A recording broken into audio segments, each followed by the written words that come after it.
10日內按照伊朗嘅計劃重開霍爾木茲海峽。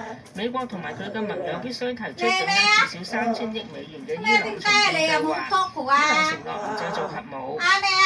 喺伊朗媒體報道嘅內容之後，美國總統特朗普喺網上發文指責伊朗媒體報道嘅係假新聞，同美伊方面達成嘅協議毫無關係。美國國防部長發聲明，伊方必須確保未來有展開獨立行動，阻止伊朗獲得核武。有商業傳媒認為卡茨嘅要求暗示，以色列將來或者再次動武阻止伊朗擁核。另外，美國 CNN 引述消息人士指，美國軍方高層上個月曾經秘密到訪美軍中央司令部位於佛羅里達州嘅總部，得到有關美軍派地面部隊進入伊朗核武嘅資料同出售嘅簡報。但係特朗普被質疑咁樣會引起伊朗強烈報復，令到全球經濟進一步受創之後，決定發表計劃。佢亦都關注呢項行動可能令美軍出現嚴重傷亡。無線電視記者趙慧思報導。美國一個聯邦法官繼續阻止政府設立規模18億美元嘅反武器法基金。弗吉尼亞州聯邦地區法院法官科納馬頒布禁制令，無限期禁止政府設立或者運作反武器化基金。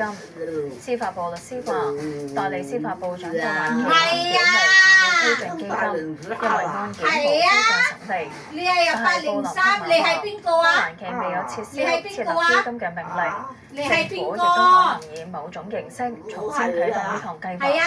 佢要求杜蘭奇同財政部長貝森特1個星期內簽署宣誓聲明，確認基金將唔會繼續推進。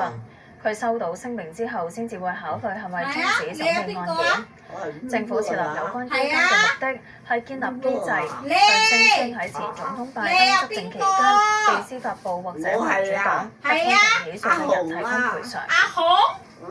真㗎？真㗎？先休息一陣，轉頭真㗎？你係阿紅啊？係唔係啊？你係阿紅啊？係咪啊？係啊。哎呀！你係阿紅啊？唔記得啊？唔記得啊？邊個高陣啊？歡迎收睇《世界觀》。德國喺最近嘅聯合國安理會非常任理事國選舉中意外落選，有意見認為德國呢一次只係輸咗一個職位，而係輸咗國際上嘅影響力同總統默茨嘅政治前途。邊個支線啊？呢場爆冷嘅國家級賽事唔係喺球場上上演，而係喺紐約國總部。呢一日安理會改選非常任理事國，5個國成為當中西歐和其他地區佔2席，由德國、奧地利同葡萄牙競逐。Portugal 134。最終呢2個席位由奧地利同葡萄牙奪得，德國意外落選。用意外呢個字眼係因為今次係呢個歐洲大國首度落敗，包括